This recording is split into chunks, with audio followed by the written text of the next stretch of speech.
Religião vem da palavra religado. Coisas são diferentes, né? Elas não são a mesma coisa. E a religião eu acho interessante porque também é uma forma de fortalecer laços, né? Um grupo ali. Uns aos outros como eu os amei. Religião para mim é amor, solidariedade, companheirismo, compaixão. Mas também eu não vejo a religião como determinante de uma espiritualidade, que muitas vezes... E a religião também dos indígenas, das religiões indígenas, ideia de comunhão com tudo, com a vida. Espiritualidade é uma forma de vivenciar a vida acreditando em algo maior. Este é o Hebreu Podcast. Olá, Hebretes! E olá, você que está chegando aqui pela primeira vez. Eu sou Lidomar Nepomuceno, produtor e apresentador do Hebreu Podcast. Há quanto tempo, né, minha gente? Eu sei que a gente anunciou que estava voltando, tentou manter um quadro semanal e não demos conta. Mas é sobre e tá tudo bem. A gente entendeu que precisa ajustar o tempo de produção do podcast, a nova realidade de trabalho e também de estudo em que tanto eu quanto a Lia estamos nesse momento da vida. E o que importa é que a gente tá de volta, né, amiga? Pois é, amigo, é sim. Eu tô bem feliz que a gente tá voltando. Assim, na verdade a gente já voltou antes, né? Inclusive, se você ainda não ouviu o episódio anterior, confere lá que a gente falou um tanto sobre essa pausa que a gente deu e tudo que aconteceu nesse meio tempo. Mas sim, eu sou Lia Girão, também produtora e apresentadora do Hebreu. Agora a gente retorna com o nosso primeiro episódio temático, com convidados, do jeitinho que vocês sabem que a gente sabe fazer muito bem, para estrear a esperadíssima quinta temporada do Hebreu. A gente vai estar lançando ao menos um episódio por mês até dezembro. Eu tô falando assim porque no mês que a gente tiver mais fôlego, né, pode ser que a gente tenha mais de um episódio. É isso, amiga. E se você curte mesmo o conteúdo que a gente tem produzido aqui ao longo desses anos e quer ajudar a gente a retomar, confere aqui na descrição do episódio as formas que você pode nos apoiar. Claro, financeiramente, já que o Hebreu é um podcast 100% independente, é bem importante esse apoio. Mas você também ajuda muito se inscrevendo ou seguindo a gente aí no seu tocador de podcast favorito. No nosso Instagram também, @Hebreu, e compartilhando os nossos episódios. Agora sim, arruma aí teu fone de ouvido, pega essa esponja aí e bora bater esse papo enquanto tu dá conta dessa louça toda. Ou arruma o fone, mas toma cuidado pra tu não dormir e perder tua parada, viu, gata? Solta o som, produção.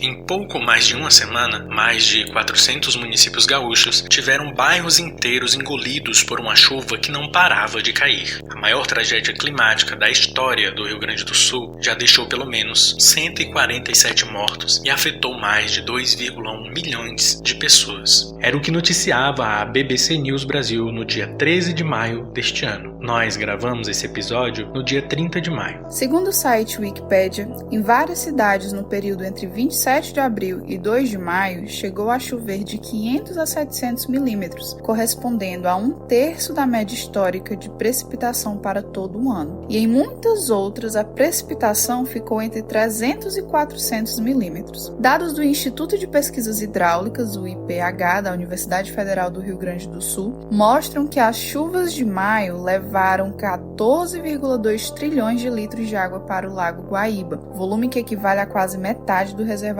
da usina hidrelétrica de Itaipu. A precipitação excessiva afetou mais de 60% do território estadual. No dia 10 de junho, a Defesa Civil do Rio Grande do Sul contabilizou 173 mortes. Ao todo, 478 municípios gaúchos foram atingidos por inundações, quedas de barreiras e deslizamentos de terra. Cerca de 2,3 milhões de pessoas foram afetadas pelos efeitos das chuvas nas regiões Central, dos Vales, Serra e Metropolitana de Porto Alegre, sendo que mais de 442 mil moradores tiveram que deixar suas residências, cerca de 18 mil em abrigos e 423 mil desalojados. Mais de 640 mil residências tiveram abastecimento de água cortado e mais de 440 mil clientes ficaram sem energia elétrica. A tragédia climática que atingiu o Rio Grande do Sul caiu sobre uma enorme parcela da população no geral. No entanto, é importante destacar que algumas camadas da população foram mais severamente atingidas, atingidas. As pessoas empobrecidas, negras, indígenas, quilombolas, migrantes e as comunidades tradicionais tendem a ser mais afetadas e acumular mais prejuízos. Isso porque, historicamente, essas comunidades, no geral, já estão em desvantagem social e econômica. Habitam em áreas com pouca infraestrutura, moradia inadequada, sem saneamento básico e serviços de saúde e transporte. Segundo o site de notícias G1, que apresentou dados do Ministério da Igualdade Racial, mais de 20 dos 147 quilombos gaúchos e mais de 2,5 mil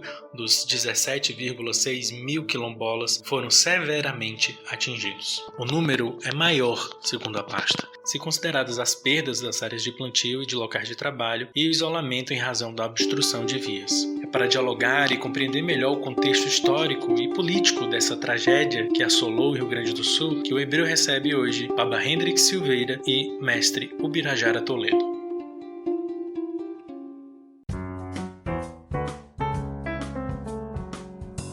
Olá pessoal, sejam bem-vindos. As nossas boas-vindas também aos nossos convidados de hoje. Quero começar já expressando meus agradecimentos e as boas-vindas. Pedir, como de costume, que os nossos convidados mesmos se apresentem. Começando pelo senhor Baba Hendrix, que já esteve aqui conosco antes. Seja muito bem-vindo, a sua bênção. Imagina, eu que agradeço, Lido, e Lia, pelo convite para participar aqui do programa, Eu sou o Hendrix Silveira, o Baba Hendrix, Eu sou o Baba Lorixá do Batuque daqui do Rio Grande do Sul, sou de Porto Alegre, Fico aqui na Vila João Pessoa, que é uma vila que está fora da área de risco, das inundações. Então eu tenho passado aí bastante tempo trabalhando, podendo trabalhar, toda a questão assim de apoio às vítimas, desse processo. Mas queria dizer também que eu sou assessor técnico do Conselho do Povo de Terreiro do Estado do Rio Grande do Sul, que é uma instância política do povo de terreiro vinculado ao governo do Estado. Então, a gente trabalha junto com o governo do Estado, principalmente com o Departamento de Igualdade Racial, ali com a diretora Sani Figueiredo, que está responsável por dar o apoio necessário, inclusive para a recuperação das comunidades tradicionais de matriz africana aqui no Rio Grande do Sul pós-enchente. Muito obrigado, Baba. Então, ouvindo seu Ubirajara, seja muito bem-vindo também ao Hebreu Podcast. Queria pedir a gentileza do senhor se apresentar. Sou Ubirajara Carvalho Toledo, sou integrante do Instituto de Assessoria às Comunidades Remanescentes de Quilombo, uma organização do movimento social negro que há 25 anos presta o serviço de assessoria às comunidades quilombolas aqui no estado do Rio Grande do Sul. Falo aqui do bairro Partenon, da Vila João Pessoa, sou vizinho aqui do nosso grande Baba Hendrix, e as nossas histórias de vida, elas têm uma convergência no terreiro do pai João aqui agora esqueci, na rua Miguel Costa, Então para mim é um momento muito importante de estar trazendo essas memórias afetivas da minha infância, dos meus pais, do meu pai e da minha mãe naquele espaço de religiosidade. Muito obrigado. Obrigado, seu Ubirajara. Contextualizar, que, enfim, a gente priorizou nesse episódio quando a gente decidiu que a gente queria abordar toda a situação que está acontecendo no Rio Grande do Sul.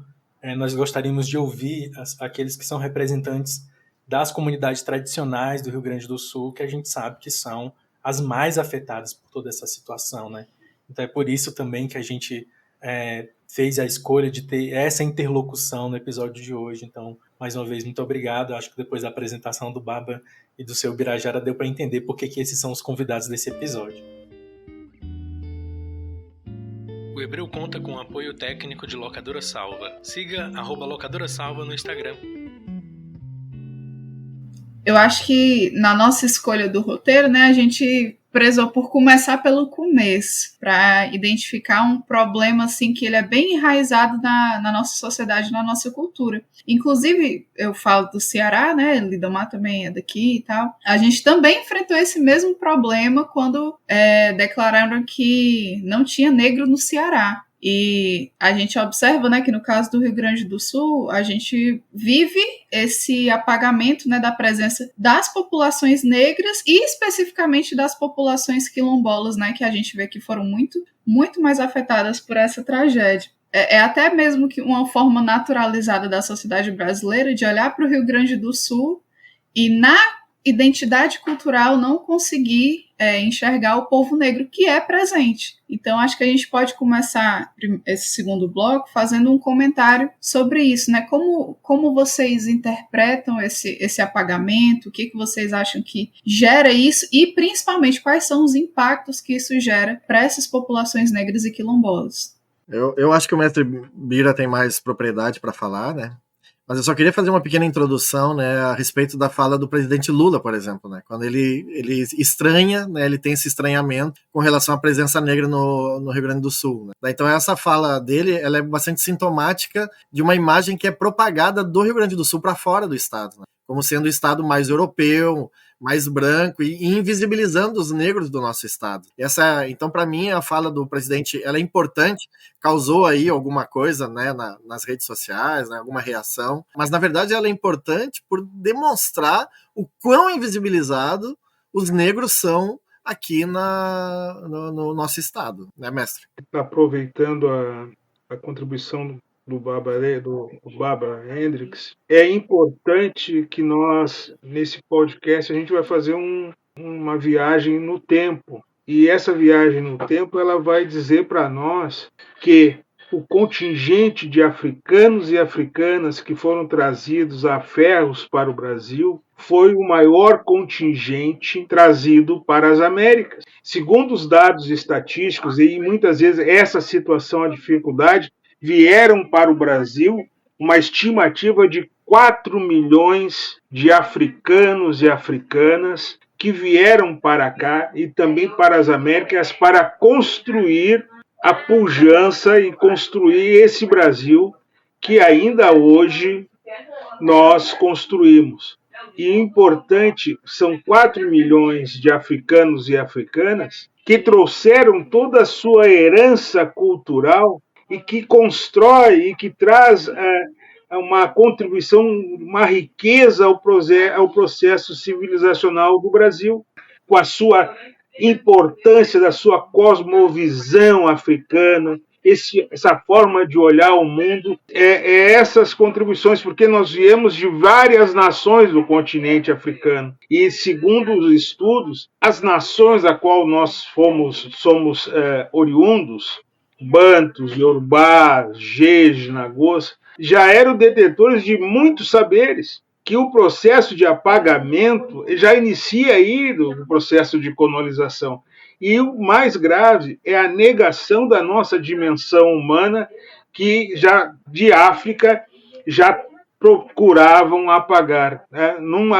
Alberto da Costa Lima, um diplomata, infelizmente falecido, ele comenta a árvore do esquecimento no Benin, em que os negros e negras, antes de embarcarem nos navios negreiros, o homem parece que dava 7 ou 9 voltas, como se aquilo ali fosse apagar a sua memória cultural.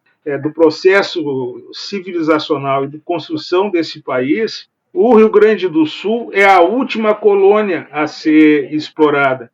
E isso levou 200 anos. E quem é que veio para cá já para garantir as fronteiras? Foram os africanos, os oficiais portugueses, né? Então, nós temos uma contribuição e a historiografia oficial sempre criminalizou, sempre negou a nossa participação. Perfeito.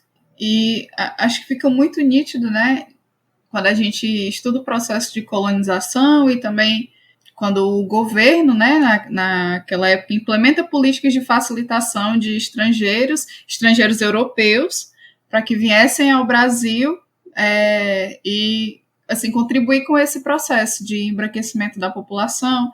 E isso vira meio que o cartão postal, quando você quer fazer uma representação de um estado, sei lá, principalmente do Sul, você vê uma pessoa branca sendo colocada nesse cartão postal.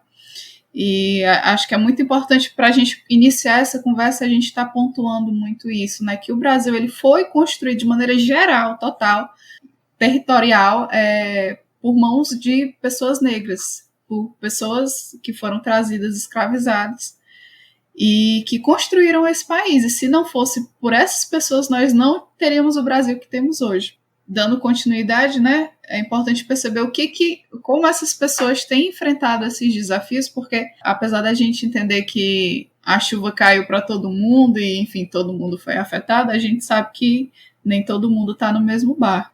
Exatamente, compreendendo que há esse apagamento, né, de várias formas, simbólico, cultural, enfim, da presença dos afro-brasileiros no Rio Grande do Sul. Eles representam, né, 21% da população do estado, né, é o que mostra o último censo do IBGE, e é nesse sentido que eu queria que a gente também dialogasse sobre isso, entendendo que essa população tão significativa no Rio Grande do Sul, ela também está dentro de um recorte de muita desigualdade comparado com o todo populacional, né? Então, quando nós falamos de racismo ambiental, é também compreendendo que nesse contexto maior de uma tragédia climática, há pessoas que são mais afetadas, que são mais impactadas por esse fenômeno, né, por essa tragédia toda. E é nesse sentido que eu queria ouvir também de vocês. Sugiro que o Baba Hendricks quiser começar falando sobre isso também, mas desde já destacando, né, que pelo que a gente tem visto, pelo noticiário mesmo, a informação que nós temos é que todas as comunidades quilombolas, né, todos os quilombos que estão presentes no Rio Grande do Sul, sem exceção, foram atingidos, né, pelas cheias.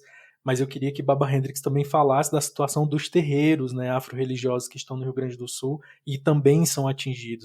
Eu queria falar um pouco sobre isso que a Lia disse, né, da imigração estrangeira, né, que veio para o Rio Grande do Sul, né. É importante dizer que os estudos sobre a população negra no Rio Grande do Sul sempre mostrou que o Rio Grande do Sul tinha mais negros que brancos aqui, né. E desde o início da colonização desse território aqui por parte dos portugueses. Desde 1735, ali 37. O que acaba acontecendo é que em 1824, né, o Brasil promove uma entrega de terras para os alemães, que na época nem era Alemanha ainda, né?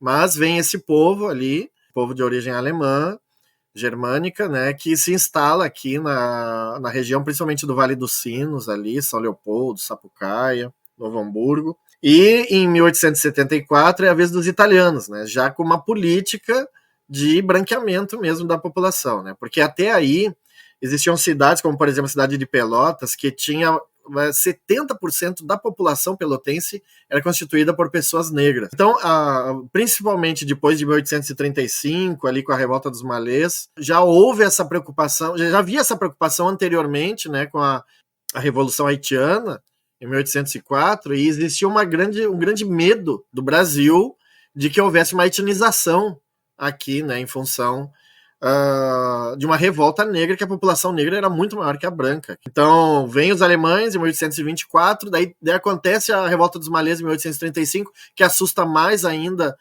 o governo brasileiro, e daí vem lá em 1874 os italianos também, que são direcionados ali mais para Caxias do Sul, mais a região, essa região mais da Serra. Então a gente tem aí uma tentativa real de branqueamento físico, né?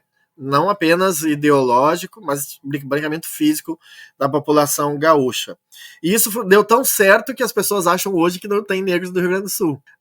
Uma amiga da minha esposa, que chegou do Maranhão na rodoviária aqui em Porto Alegre, e achou que estava no lugar errado, porque tinha muito negro, e ela não sabia que tinha tanto negro aqui, né? Então isso prova, né, junto com a fala ali do presidente Lula, como que as pessoas imaginam o Rio Grande do Sul como a Europa no Brasil, né? E o Estado se vende assim. E claro, onde tem uma população massiva negra, né, que vem de África, que é escravizada, então também tem a tradição de matriz africana, também tem a cultura negra sendo mantida aqui no Rio Grande do Sul. Então existem vários focos dessa cultura negra aqui, Pelotas, Rio Grande, Porto Alegre, Santa Maria, são focos dessa cultura que se espraia para todo o estado, e até para fora do estado também, Paraguai, Argentina e Uruguai. E, inclusive, né, hoje os dados estatísticos apontam que mais de 50% de quem vivencia a tradição de matriz africana no Rio Grande do Sul são brancos, indicando aí que há uma migração, né, povos, né, de pessoas brancas para a tradição de matriz africana, ao mesmo tempo que também há uma migração de pessoas negras para as igrejas evangélicas. Mas daí isso é outra história, né? A questão é que as tradições de matriz africana se propagaram aqui no Rio Grande do Sul, principalmente por meio do batuque. Então aqui não é candomblé, a maioria... As pessoas entendem, e eu tenho lutado um pouco contra isso, né, de que a religião de matriz africana no país é o candomblé, né? Quando, na verdade, o candomblé é a religião da Bahia.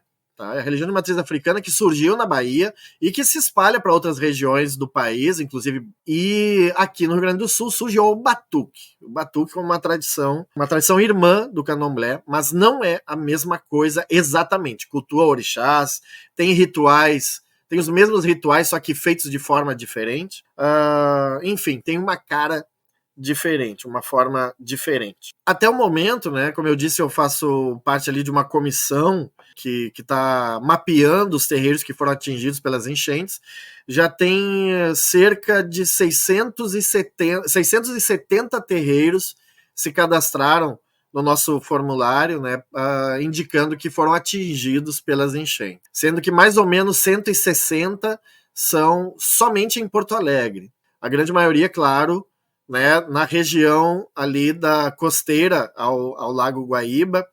Já está havendo uma discussão se é lago ou se ele volta a ser rio, porque se descobriu, né, devido à própria enchente, que o rio Guaíba, como sempre foi chamado, foi renomeado para lago, não por uma atuação acadêmica de geógrafos, mas sim porque a especulação imobiliária precisava das margens para construir as suas, né, os seus imóveis ali. Então, e daí a legislação com relação a rio e a lago é diferente. O lago é mais permissivo, e daí então eles mudaram para lago. E eu me sinto um idiota ao dizer isso aqui para vocês, porque sabe aquele desenho do Pica-Pau que aparece as orelhas de burro, assim, o nariz de burro na hora? Porque eu fui um dos que engoliu essa história de que o rio não era mais rio, era lago. Porque eu achei que os geógrafos tinham ido lá e feito, não, olha só, fizemos, né, um estudo e descobrimos que não, que o Guaíba não é um rio. Daí agora, por causa dessa tragédia, mais de quase 200 pessoas já foram contabilizadas como mortas, né, em função dessa enchente, e tudo porque a especulação também queria tomar conta da região ciliar, né, dos lagos ali, das margens do rio Guaíba, né. E sim, né, o mestre Bira aí tem mais coisas para dizer para a gente a respeito dos quilombos, né? Mas muitos quilombos, né, são justamente dessa região, né, dessas regiões ali do Menino Deus, Areal da Baronesa e tal, em função principalmente porque esses quilombos existem ali desde a época da escravidão, e que ali era, por exemplo, o Areal da Baronesa era a praia onde a Baronesa do Gravataí tinha sua casa, e daí os seus escravizados ficavam ali naquela região ali, né? O quilombo permaneceu ali como uma remanescência desse período, né? O mestre Bira pode falar melhor. Agora, os terreiros também, eles vão surgir nessa região, também principalmente na Zona Norte, ali, o Sarandi, a Zona Norte de Porto Alegre, onde também vai ter uma grande incursão do rio ali, por causa do rio Gravataí, né, que deságua no rio Guaíba, e o delta do Jacuí, que também deságua no rio Guaíba. As ilhas ali, nós temos uma série de ilhas que fazem parte da cidade de Porto Alegre, que foram completamente inundadas, né? E ali era uma extrema... Aliás, eu recomendo para vocês um documentário que fala exatamente sobre a Ilha das Flores ali. Eu acho que o nome do documentário é Ilha das Flores. Que fala como é a precariedade, né, da ilha, da infraestrutura da ilha e das pessoas que moram lá, a extrema pobreza das pessoas que moram lá. E são sempre as primeiras a serem afetadas por qualquer enchente. Às vezes não tem enchente nenhuma em Porto Alegre, mas a ilha está inundada. Por essa enchente, a cidade de Eldorado, por exemplo, que é aqui da região metropolitana, foi 100% alagada. 100% alagada a cidade de Eldorado. Guaíba, que é outra cidade daqui da região, Canoas, exatamente toda a parte mais empobrecida da cidade, que ficava à margem do rio e que foi alagada também, foi inundada também. Então, é realmente uma questão que a gente só pode chamar de racismo ambiental, né? Onde não há um cuidado com as populações que vivem nessa região, que é justamente a que é a mais afetada, e por ser mais afetada é a mais barata. A gente acabou de ver agora, né, até, não sei se vocês estão sabendo, mas que o nosso prefeito aqui, Sebastião Melo, vendeu uma casa, né, com um ágio de 442%, né, acima do valor, e numa área de possível deslizamento, né? Então, quer dizer, enquanto ele está... enquanto as pessoas estão passando o trabalho aqui, ele está vendendo a mansão dele, né? Então, isso demonstra muito como o racismo ambiental trabalha, empobrecendo certas regiões e mandando para lá as pessoas que são mais pobres, e no caso também em função do racismo estrutural, os negros é que acabam indo para essa região mais empobrecida. Obrigado, Baba.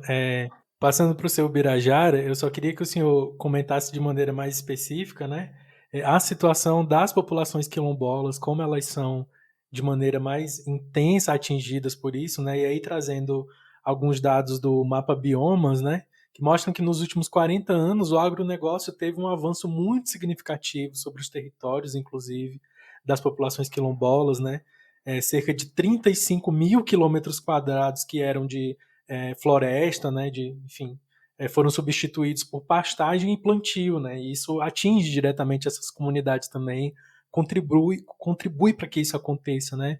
Então, seu Birajara, queria que o senhor comentasse esse recorte, né, de como isso de maneira mais específica atinge exatamente as populações quilombolas do Rio Grande do Sul. Eu aproveitaria assim rapidamente a deixa que o Baba Hendricks comentou, porque a gente tem que dar esse rápido passeio pela história do Brasil. Ao findar já a transição do fim da escravidão, a riqueza passou a ser a questão da terra. Então, a primeira lei de terras, isso também a primeira lei de terras de 1850, impedia que negros que já estavam em cima da terra há mais de 200 anos regularizassem essa posse.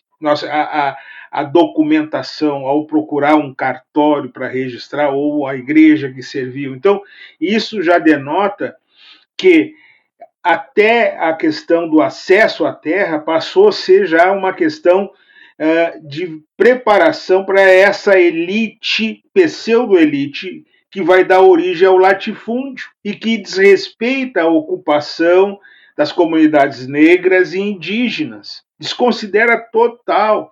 Então, a primeira lei de terras do Brasil, eu não tenho a menor dúvida, é a responsável por essas aberrações, essa grande concentração desses latifúndios e que ceifam vidas de muitas pessoas. Vi de Mãe Estela, lá na Bahia, que era um território quilombola. Especificamente, né, Lidomar, é muito interessante quando a gente se debruça sobre esse olhar. O Rio Grande do Sul, a economia do Rio Grande do Sul, mais uma só, foi construída através do quê? Das charqueadas. E quem é que tocava a charqueada? Era a mão de obra negra, escrava, que trabalhava de sol a sol e que construiu essa economia desse estado, assim como o Brasil, e tem a sua historiografia apagada. Então, dentro desse conceito das comunidades quilombolas, o estado do Rio Grande do Sul é a quarta unidade da federação que tem o maior número de comunidades quilombolas no Brasil. Hoje, certificadas pela Fundação Cultural Palmares, de acordo com o decreto 4.887, de 20 de novembro de 2013, que foi uma luta das comunidades quilombolas, do movimento negro, dos pesquisadores, da questão dos povos tradicionais, que tem o decreto 6040, porque tem conquista, né, Baba Hendricks, porque tudo que se tem é a lei a questão da 60-40, das comunidades tradicionais, a questão da Convenção 69 da OIT, que não é respeitada, né, que é uma convenção internacional que ela uma vez que o Brasil é signatário, ela adere ao ordenamento jurídico, e o poder judiciário muitas vezes está de costas para essa questão. Então, nós temos aqui 146 comunidades quilombolas, distribuídas em 70 municípios. Eu posso dizer que dos 70 municípios, eu não tenho esse dado aqui, mas mais de 60% são municípios que foram decretados estado de calamidade. E o pior, e aí o Baba Hendricks conhece, nós vivemos aqui nesse estado um racismo tão violento, ainda bem que não é por toda a população, é por uma parte de uma população que é muito, muito nociva, que é muito odioso, mas graças à solidariedade, a questão da rede de solidariedade, e que aí entra a questão daquilo que é nosso, da nossa solidariedade, do amor, da questão da religiosidade de matriz africana, da solidariedade daqueles que entendem que nós temos que amar o próximo, nós resistimos. E para citar, também é uma outra importante, que aqui em Porto Alegre também viveu o príncipe Custódio, né, Baba Hendricks? Até depois, um grande sacerdote, e que tinha sua casa frequentado pelos poderosos, como sempre, né? Como sempre, os poderosos não negros frequentam as casas de matriz africana, e que são muitas vezes, desde a Igreja Católica, sempre foi demonizada, e aí a partir dos anos 70 passou a ser demonizado por algumas denominações neopentecostais. É uma luta presente desse combate, essa intolerância e esse ódio. Então, no Rio Grande do Sul, nós temos esse número. Olha, ultrapassa 25 mil pessoas, 25 mil quilombolas aqui no estado do Rio Grande do Sul. E, na sua grande maioria, os municípios sempre estão de costas, Lidomar. Olha, as relações de poder, muitas vezes, elas são... Nós que vivemos, fazemos a escuta das comunidades, também eu represento o Conselho Estadual de Direitos Humanos, nós vamos fazer a oitiva das comunidades.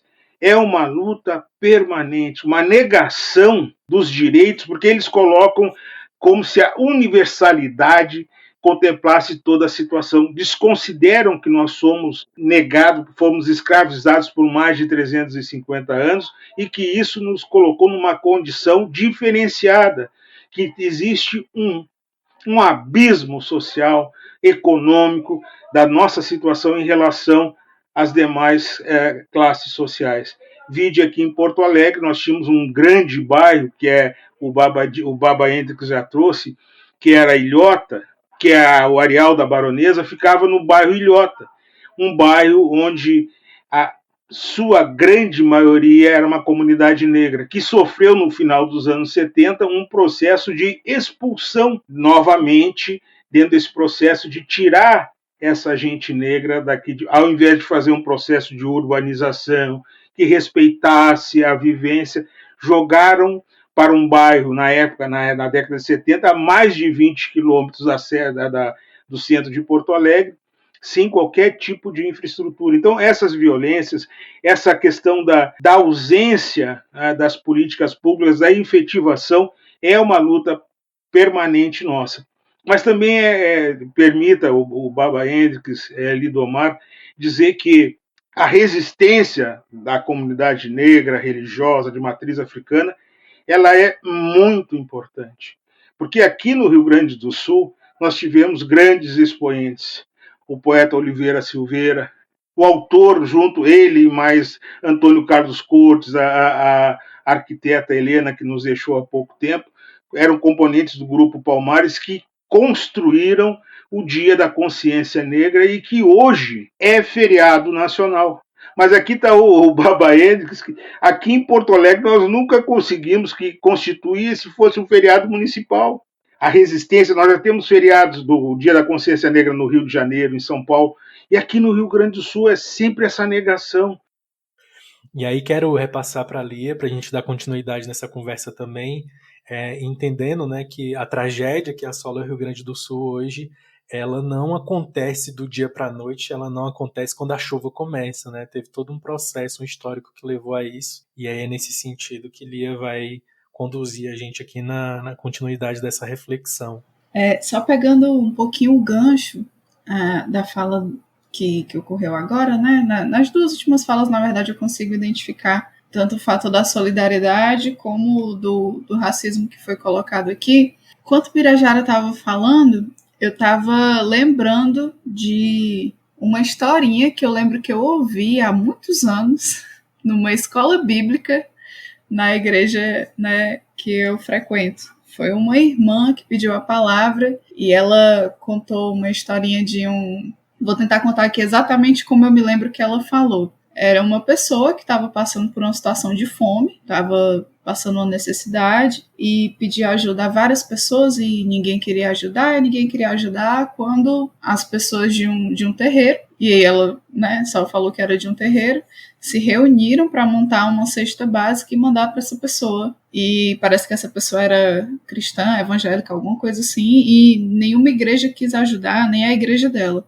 E as pessoas desse terreiro se juntaram, montaram uma cesta básica, enviaram para essa pessoa e, segundo a história conta, pediram para deixar bem demarcado, né? Olha, quem mandou aqui foi o pessoal do terreiro. E quando essa pessoa recebeu, falou, glória a Deus, porque quando Deus manda, quando alguém precisa, até o diabo ajuda. Então, eu lembro que essa história ficou marcada porque é reconhecida que existe uma solidariedade, uma ajuda que só algumas pessoas compreendem que precisa, e quando colocam nessa não sei nem como é que eu chamo, nessa historinha, o fato do até o diabo ajuda, é de uma violência, né? Eu não sei nem direito assim como falar, porque tudo vai correndo para um sentido. E a conclusão é uma demonização de uma religião que nem usa as mesmas estruturas de crença, né, que o cristianismo de Deus e Satanás e o demônio, assim, é outra estrutura. Por que eu estou falando isso? Porque quando essas tragédias acontecem, a gente vê que tem uma comoção muito direcionada. Eu até ouvi alguém falando que se fosse em outra região do país, né, muito provavelmente pessoas do Sudeste, do Sul estariam, né, mandando fazer o L, porque está colhendo os frutos, mas existe uma comoção justamente por esse embranquecimento que, como foi falado aqui, a imagem deu certo. Quando as pessoas pensam no Sul, elas não pensam nas populações negras que existem lá. Então, essa comoção ainda acontece. Mas a forma como as populações negras, os povos de terreiro e os quilombolas foram mobilizados na narrativa, a primeira vez que eu ouvi alguém falando sobre isso foi aquela fala infeliz da moça atribuindo a culpa do desastre a essas pessoas. E como o Lido falou, né, isso não acontece do dia para a noite. Esse tipo de tragédia tem um histórico. E aí, se tiver algum aluno meu que eu sou professora, né, de ensino médio, algum aluno meu do segundo ano que nós estamos estudando justamente os frutos da ação humana no planeta, a gente falou um pouquinho, inclusive, sobre o documento, né, que foi o Brasil 2040, que foi uma série de estudos que foram encomendados pelo governo federal, que em 2014 já apontavam que alguns desastres poderiam acontecer. E aí a gente tem que lidar não só com a tragédia, mas com uma série de negacionismos que a gente, né, sofre, principalmente científico, e uma negligência dos papéis, principalmente dos nossos governantes, né? E aí eu acho que seria bom a gente ter um comentário sobre isso, pensar nos níveis, tanto municipal, estadual e federal, de identificar como essa tragédia já estava sendo anunciada, o que foi omissão, o que já havia. Por exemplo, quando o Baba Hendricks fala do negócio do rio e do lago, eu não tinha ideia que isso tinha acontecido, porque eu sempre ouvia o lago. Mas quando a informação chega, faz todo sentido. Então, acho que é interessante a gente comentar um pouco sobre esse negacionismo científico e o papel das instituições, principalmente das instituições que deveriam assegurar proteção e segurança à população. É interessante isso, né? Porque quando a gente fala assim, eu ainda quero fazer uma contestação sobre como as pessoas têm tentado defender as tradições de matriz africana. E muitas vezes essa defesa ela acaba não levando a lugar nenhum, porque o argumento para quem ouve não é válido, né? Então, por exemplo, dizer que as tradições de matriz africana não possuem a mesma estrutura do cristianismo e que por isso não cultuam o diabo faz muito sentido na cabeça de todo mundo, menos dos cristãos fundamentalistas. Eu vou dizer cristãos de forma geral, não apenas os fundamentalistas, tá? Porque eu estou começando a achar que, na verdade, é uma pequena parcela dos cristãos que é um pouquinho mais... Que racionaliza um pouquinho mais, tá? E daí não vai... Esse argumento não vai fazer efeito nessas pessoas, porque para essas pessoas não importa se as outras religiões têm uma estrutura que contempla a sua própria cosmovisão ou não. O que importa é se está na igreja, ou ainda para alguns, se está na minha igreja, né, é de Jesus, e o resto é do diabo, ponto final. Né? Daí não importa se a tua religião acredita em diabo ou não, tu é do diabo, e ponto final. Né? Então é uma questão, e eu tenho dito, né, parafraseando um ditado antigo, né, que contra convicção não há argumento. Quer dizer, não existe, não importa quantos argumentos se crie, quão verossímeis e fortes, potentes sejam esses argumentos, quando eles encontram uma pessoa que possui uma convicção, esses argumentos não valem de nada. E daí, então, a defesa da tradição de matriz africana diante de pessoas como essas acaba sendo infértil, né? Elas acabam não tendo esse espaço, não garantindo esse espaço. E não vai garantir, não vai mudar. A menina aquela que falou na rede social, né, que o problema era que tinha muitas casas de macumba aqui no Rio Grande do Sul, ela imediatamente foi, né, criticada nas redes sociais, a postagem dela foi retirada, ela foi processada pelo IP Afro, né? Foi processada daqui do Rio Grande do Sul também pela Cidrab, e daí na semana seguinte, quer dizer, apesar de todos esses, na semana seguinte um padre aparece com isso, falando a mesma coisa. Daí vai lá, o padre também é processado, o padre, veja bem, não era o pastor, era um padre da Igreja Católica, que fala isso lá um padre que era gaúcho daqui de Porto Alegre, o padre é daqui de Porto Alegre, mas a paróquia em que ele está atuando é lá em Minas Gerais, se eu não me engano, e ele estava lá fazendo uma missa em prol do Rio Grande do Sul, e o argumento dele é o mesmo. O Rio Grande do Sul é cheio de macumbeiro. E daí ele é processado, né, é criticado nas redes sociais, não sei o que, parará, até pelos próprios católicos, né, como um grande amigo meu, o Frei Ivanildo, né, que é um frei capuchinho, né? Daí, na semana seguinte, um prefeito de uma cidade, que agora não me recordo se é daqui do Rio Grande do Sul mesmo, ou se é de fora, usando o mesmo argumento, que o problema é que tem muito macumbeiro aqui, um prefeito evangélico. Então, então eu entendo que não adianta o argumento, não adianta processar, o processo ele não é educativo.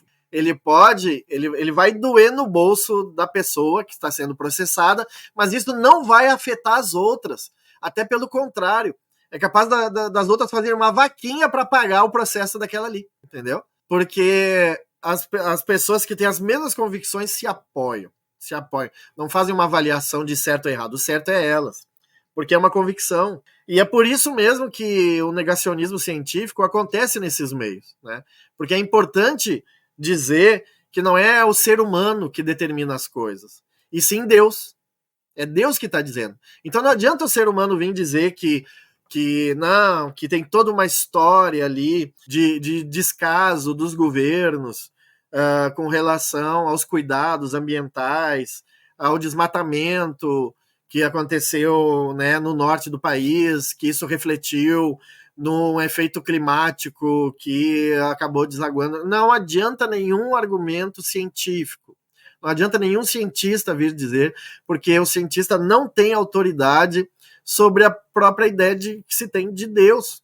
Então, quando esses religiosos falam, eles falam com a propriedade de quem entende a sua própria religião e com a autoridade que eles atribuem única e exclusivamente a Deus, descredibilizando tudo que as pessoas dizem, principalmente se o que as pessoas dizem afeta o seu próprio modo de vida, né?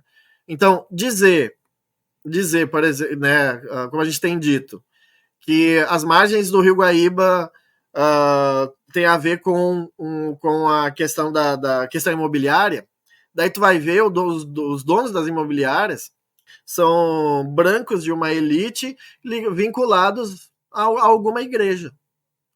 E daí, quem que esses brancos vão acreditar? Em Deus, que lá na Bíblia diz que tu é dono da natureza, né?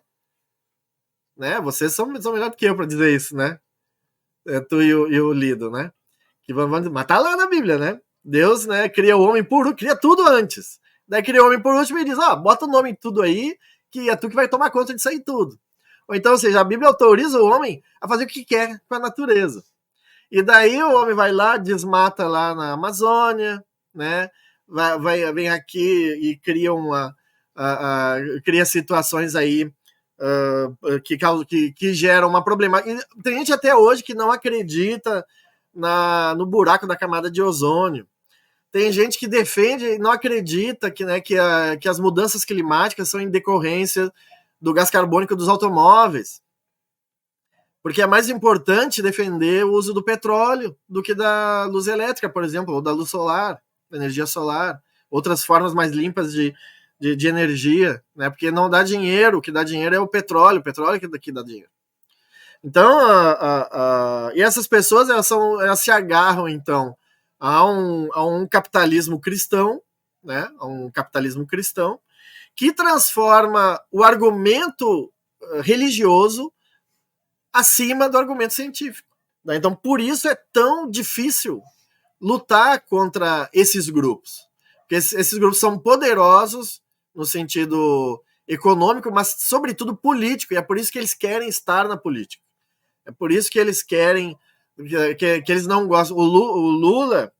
Os partidos de esquerda podem fazer o que quiserem nos governos, podem favorecer bancos, favorecer empresários, mas não adianta, porque eles querem que um deles esteja no poder, porque isso vai garantir, isso é que garante para eles.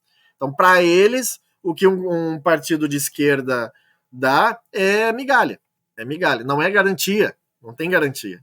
Agora, tendo um deles lá no poder, exercendo esse poder, daí sim é garantia.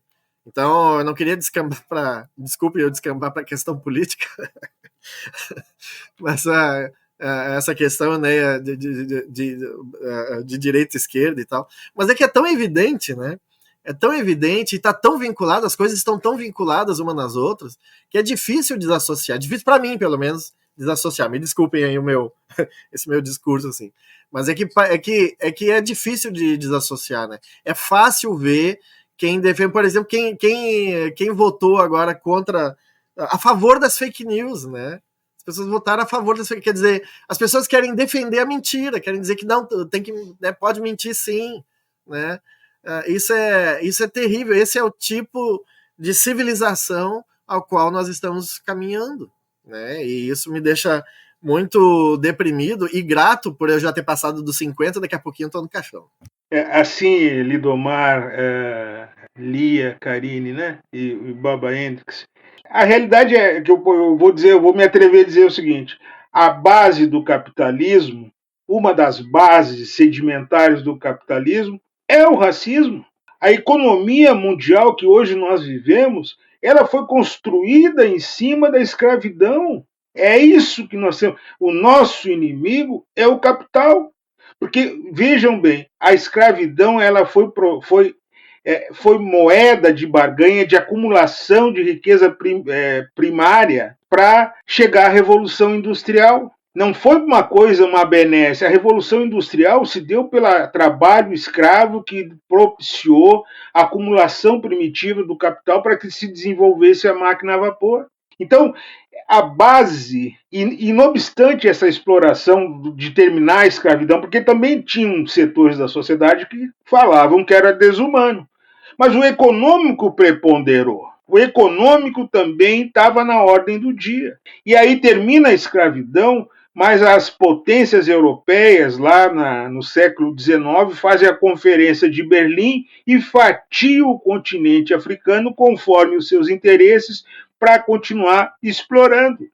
Ninguém fala do Leopoldo II, o imperador belga, o rei belga que matou centenas de milhares de congoleses. Ninguém fala daquele desastre que foi o genocídio de Ruanda nas barbas das grandes potências, porque as tragédias que acontecem no continente africano são diferentes do que acontece na Europa, até porque lá tu tem a questão da branquitude. Essa é a perversidade. O capitalismo tem no racismo a sua base de sustento. Nós tínhamos aqui Lidomar, o Baba Henriques lembra, nós tínhamos uma legislação aqui das mais avançadas, do ponto de vista dos agrotóxicos. Nós tínhamos uma lei estadual que impedia a comercialização no estado do Rio Grande do Sul, desculpa esse bairrismo, de agrotóxicos que eram proibidos de comercializar nos seus países de origem. Eles derrubaram essa legislação. Nós temos um governador muito bom de papo, sabe, muito calmo, cara muito tranquilo, mas ele vem flexibilizando toda a legislação ambiental, e assim como ele tem aqui também outros da frente da agricultura, que é também essa PEC que quer terminar com o espaço de marinha, a área de marinha, que querem terminar, que esse rapaz aqui, que é um deputado federal daqui, que é o Alceu Moreira, entre outros, né? Enfim, né, muitas questões, mas eu ressaltaria, né, o quanto que a gente, o mestre Bira citou, né, as alterações, a flexibilização na legislação ambiental no Rio Grande do Sul, e eu até anotei aqui para não esquecer, né, até 2020 foram 480 alterações no Código Ambiental do Estado do Rio Grande do Sul, né, aprovadas na Assembleia Legislativa e sancionadas já no primeiro mandato do governador Eduardo Leite. E eu acho que não é pouco importante a gente ressaltar isso, né, que tem uma responsabilidade em vários níveis, não só do governo estadual, né, mas a nível federal também. A gente tem visto nos últimos anos, foi assim nos 4 anos do governo Bolsonaro, antes também, mas se intensifica no governo Bolsonaro e se prolonga até agora, uma empreitada do Congresso Nacional em flexibilizar, em aprovar leis que contribuem diretamente para o desmatamento, né?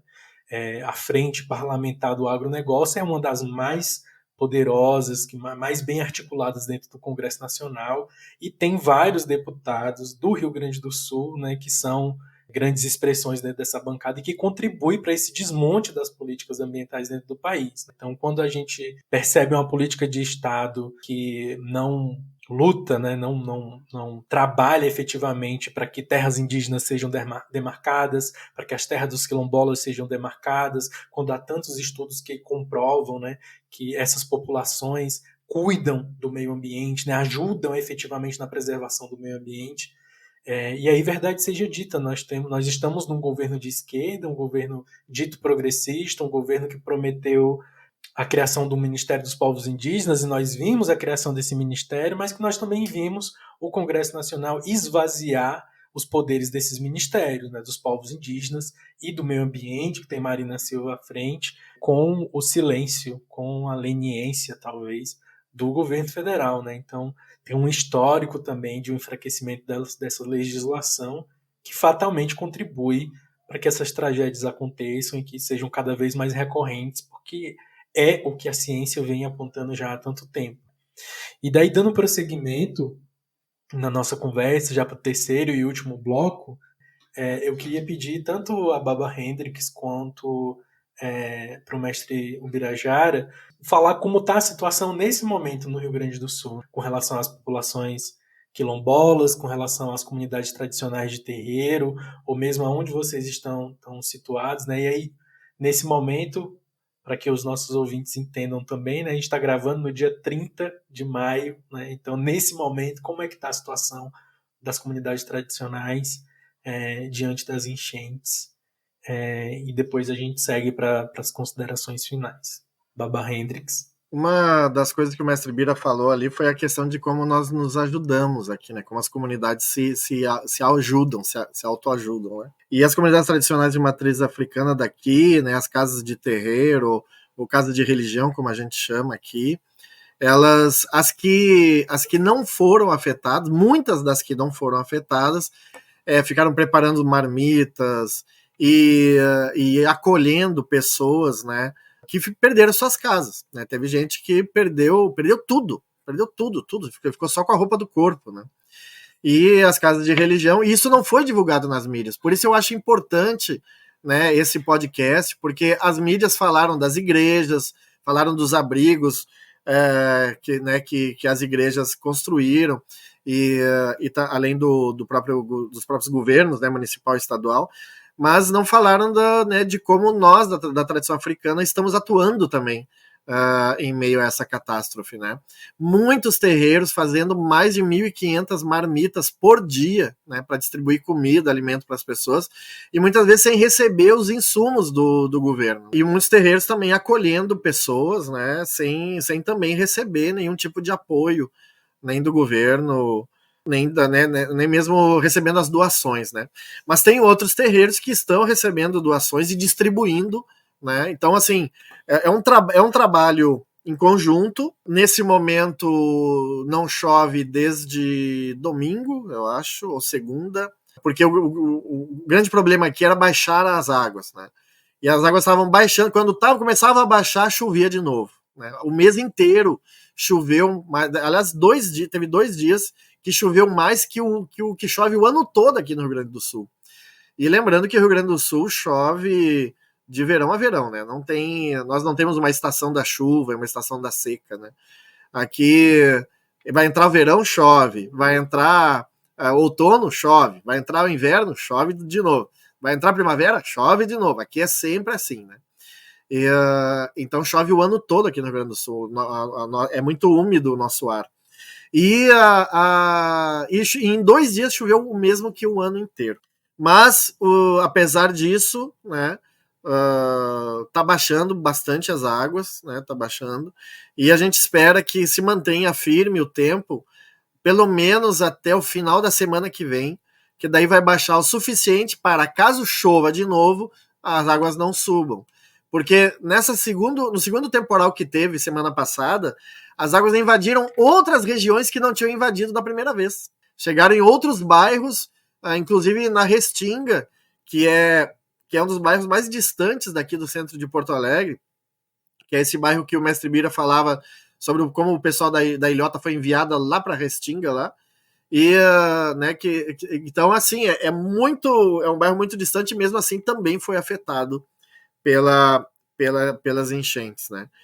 Então, agora, como eu faço parte tanto do Conselho Municipal, né, que está trabalhando para criar estratégias para a recuperação dos terreiros, né, eu também faço parte da Comissão Estadual, que atua no Estado como um todo, né, colhendo informações e estabelecendo... E o nosso governador não ajuda muito, né, Lido e Leia e Mestre Bira, né? Nosso governador, ele achou ruim que começaram a receber doação de fora do estado, porque isso ia afetar a economia do... olha, assim, ó, a gente não pode nunca esquecer que o Leite, ele fez um bom trabalho na pandemia. Na pandemia ele fez um bom trabalho, mas ele se elegeu abraçado no Bolsonaro. E nesse segundo mandato, ele aparece como alternativa ao bolsonarista, que ia ser o Onyx Lorenzoni, que é pior, né? Então, todo mundo da esquerda votou no Leite, que é para impedir que o bolsonarista assumisse o governo do estado. Senão, como seria? Como seria se fosse o Onyx o governador? Uma pessoa que dizia que uma arma é a mesma coisa que um liquidificador. Então, assim, sobre o ponto de vista direto do povo, e eu não estou aqui querendo, né, dizer que o Estado não está atuando. Não, ele está atuando. Ele só não consegue chegar a todos os lugares ao mesmo tempo. Tá? E isso acaba criando uma reação do povo, que acha que o governo não está atendendo ninguém, quando na verdade são pontualidades. Então o Estado está presente, ele está ali atuando, tanto o governo do Estado quanto a prefeitura, as prefeituras, né? Só que em conjunto com o povo, e o nosso povo está trabalhando muito, né? Inclusive, precisamos agradecer também ao MST, que é tão criticado, né? Que mandou muita comida também, né? Para as famílias que foram afetadas, né? E hoje nós estamos trabalhando para pensar a recuperação das casas, né? E sobretudo das casas de matriz africana, das comunidades tradicionais, né? Como recuperar essas casas que foram afetadas e que tiveram todos os seus assentamentos. Agora o Lido está mais por dentro da história, né? Todos os seus assentamentos foram levados pela água, e o assentamento é um ponto focal da nossa sacralidade, daquilo que entendemos como sagrado. E para a tradição de matriz africana, os orixás, as divindades, os ancestrais, o próprio Olodumare, são seres imateriais, mas eles se manifestam hierofanicamente na Terra, né, por meio desses assentamentos, que são pontos focais da nossa crença, né, e do nosso culto. Então, esses assentamentos, eles foram levados pela água, né? Isso criou muitos transtornos psicológicos, porque geralmente a gente pensa também, né, pensa só na perda material, né, mas não pensa nesse elemento sagrado que compõe o pensamento das pessoas, as ideias das pessoas, e como isso afeta psicologicamente a pessoa. Ela se sente desamparada até mesmo religiosamente, justamente por ter perdido os seus assentamentos, as suas fundações religiosas. E estamos trabalhando aí para amenizar isso. Eu tenho escrito textos no sentido, né, de dar uma orientação teológica, né, a respeito dessas perdas e tal, de forma a as pessoas ficarem mais tranquilas, né, na sua religiosidade. Mestre Bira. Se me permite liderar. Na realidade, o Baba Hendricks sintetizou como é que nós conseguimos sobreviver a um dos processos mais desumanos, que foi o processo da escravidão que vigiu nesse país por mais de 350 anos. Foi através da solidariedade, da nossa cosmovisão, daqueles princípios, aqueles que acreditam de fato que Jesus veio à Terra para amar o seu semelhante. Ele veio para amar incondicionalmente.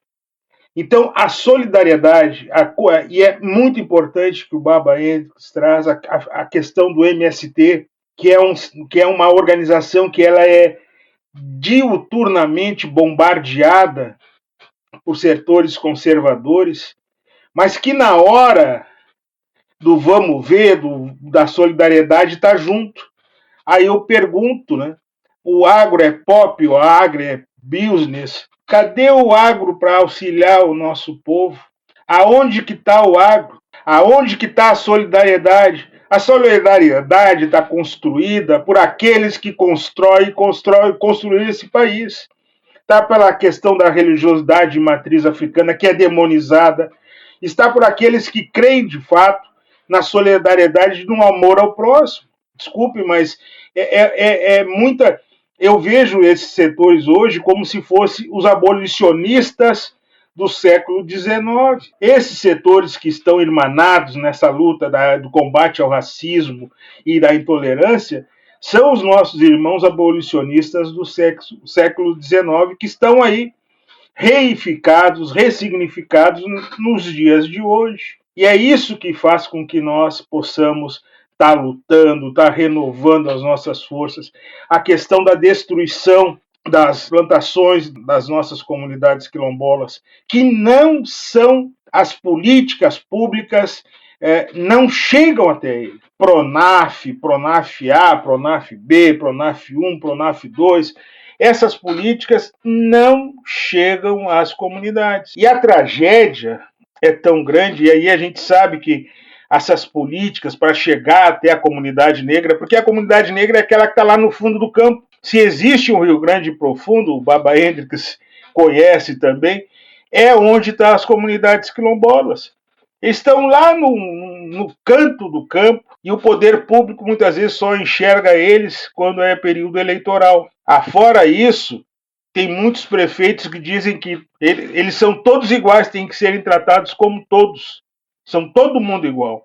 Mas eles não falam que a nossa história de luta, de resistência, ela é diferenciada. E por isso nós temos que ter políticas diferenciadas. E que essas políticas não chegam. Então, a gente está lutando, né, com essa questão da solidariedade. Temos que agradecer mesmo, porque agora mesmo essa bancada ruralista aprovou aí um projeto que coloca o MST que não pode receber recursos governamentais. Agora, eles podem receber isenção do ICMS, tem uma série de benesses do Estado para que possam ter os seus lucros exorbitantes, mas esses setores da sociedade são criminalizados, quando na realidade deveriam ter um tratamento mais digno. É que nem, eu vou falar rapidamente, a lei do boi lá de 1985, né, que vigiu até 1985, de 68 a 85, que garantia aos filhos de latifundiários cotas nas universidades federais de agronomia e agricultura. Desculpa se eu me alonguei, mas é isso. Eles sempre têm os privilégios. A mão do Estado, para eles, é visível. Para a população, não. O Hebreu faz parte da rede LGBT Podcasters. Para conhecer outros podcasts da rede, siga @LGBT Podcasters no Instagram ou acesse lgbtpodcasters.com.br. A gente vai se encaminhando para o final do episódio. E, assim, já agradecer porque as contribuições, elas foram maravilhosas, assim, eu aprendi bastante, muita coisa eu não sabia, apesar da gente fazer uma pesquisa antes, né, pra gente não chegar zerado na conversa. Então, desde já, só gratidão.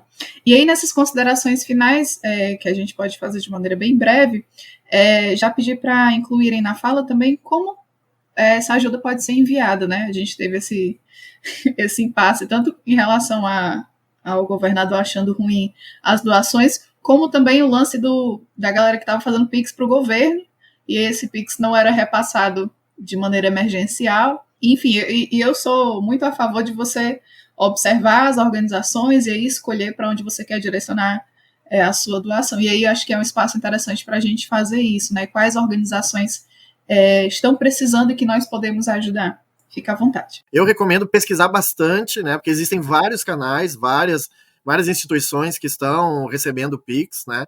E eu recomendo, então, que investigue antes, né? Para ter certeza de que é idônea essa instituição que está oferecendo a sua conta de Pix para receber valores, tá? E, sobretudo, que se já tem no que ela está divulgando a prestação de contas disso, né? Porque a gente está recebendo valores aqui desde o início do mês, né?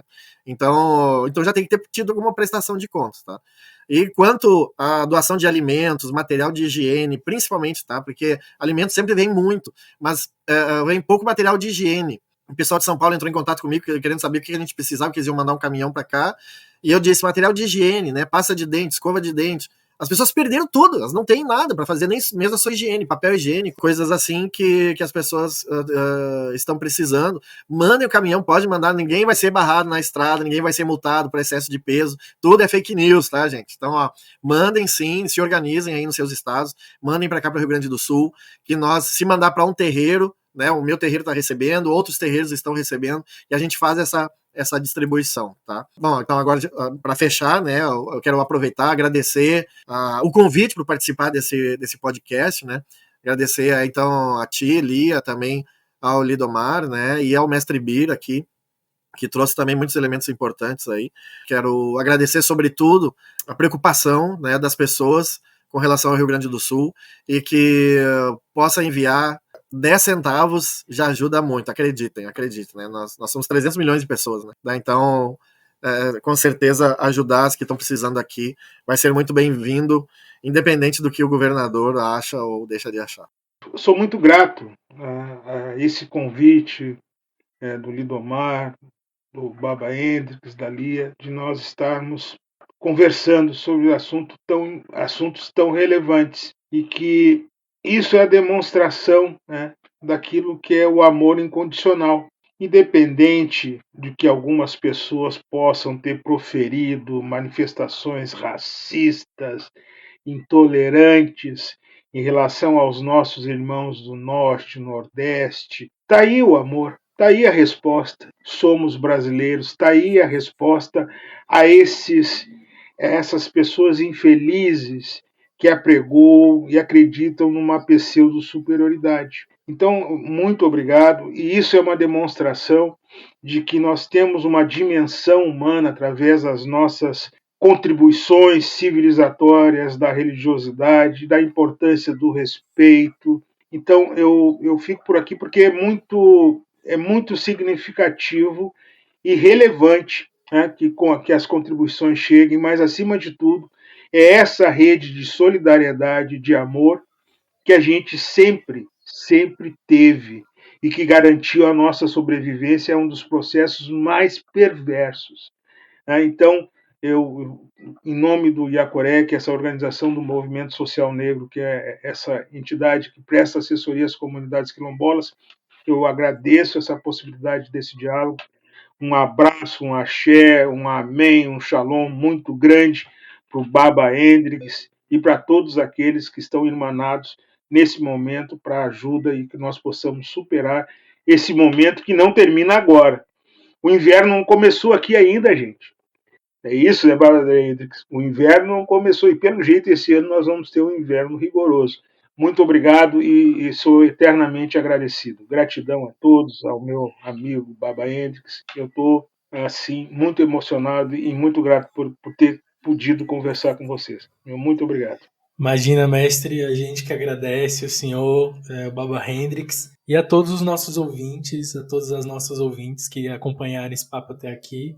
A gente tem uma audiência muito bacana de gente que quer estar solidária a todas essas questões e dialogar sobre isso. Então, por fim, nós agradecemos e também prestamos a nossa solidariedade a todas as famílias, a toda a população do Rio Grande do Sul que está passando por esse momento.